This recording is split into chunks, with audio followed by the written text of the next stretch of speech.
There was always going to be one sensational error in Rishi Sunak's reorganisation, cabinet reshuffle.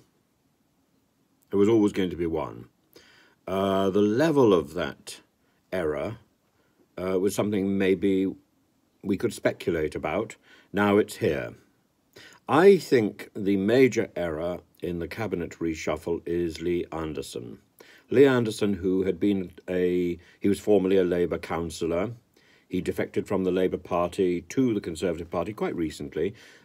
He was, even before that, a coal miner. Very good. And he got his hands dirty. In fact, he earned the name Trigger from being a coal miner. But it was Brexit which pushed him from the Labour Party into the Conservative Party. Now, so far, I can see his attraction to Rishi Sunak. Rishi Sunak is, of course, the person who famously, when he was a boy, said that he didn't have any working-class friends. Well, he does now. He does now. One of them is now the deputy chair of the Conservative Party.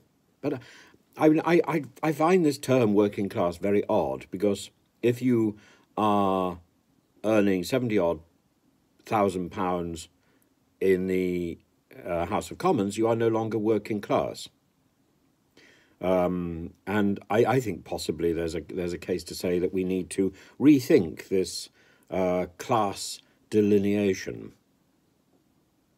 We need to do some serious thinking. And we need to ask, is the difference between the Labour Party and the Conservative Party about class? No, I think it's about it's about values, and it's about priorities. And I would like to see the Conservative Party embrace again many of the values that it seems to be jettisoning in the favour of get-rich-quick schemes. I think we need to have a centre ground, which means both the Labour Party and the Conservative Party need to be closer together. I don't think we need to be looking for the clear water between these two, at least not in these issues. So the deputy chairman, the deputy chair of the Conservative Party, we can see which boxes Sunak is ticking as he appoints Lee Anderson, and then we can see that Sunak hasn't observed all the details. Either Sunak is as lazy as some of the other people who have been on the front benches. I make no comments about Liz Truss here, but I do think that if you are a Conservative minister or Prime Minister, you should read your briefing notes fully. And either he is lazy or indifferent, or he is malicious. I don't see Rishi Sunak as being malicious. And I don't understand why you would appoint somebody to be deputy chairman or even chairman when the only thing we really know about that person is a dodgy encounter during an election. In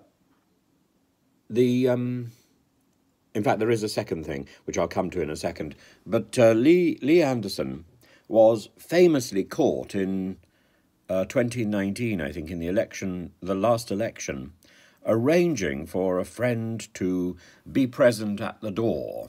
All you have to do is make out you know who I am, that you know I'm the candidate, and not that you are my friend. And he was caught on microphone arranging this.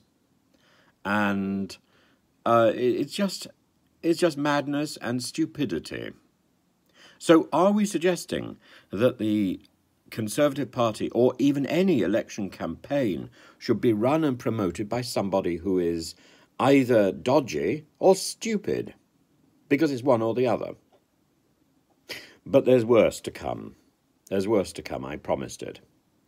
The worst to come is from a recent Spectator article where Lee Anderson promotes the reintroduction of the death penalty. That's the thing which was abolished, or which was initially abolished in 1964. It took a bit more time in Ireland, and then it was finally abolished. It was finally taken off the statute books in 1997.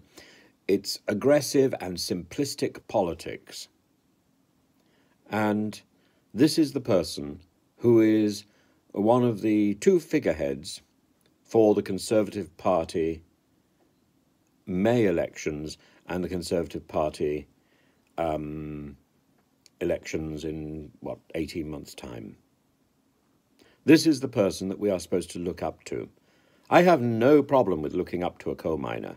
I have every problem with looking up to a thug who wants to reintroduce the death penalty and a dodgy individual who's already got a very questionable ethic when it comes to running an election. I think it's wrong. I think Rishi Sunak has made yet another mistake trying to pander to who? Who is he trying to pander to this time? I don't know. But his eye is off the ball.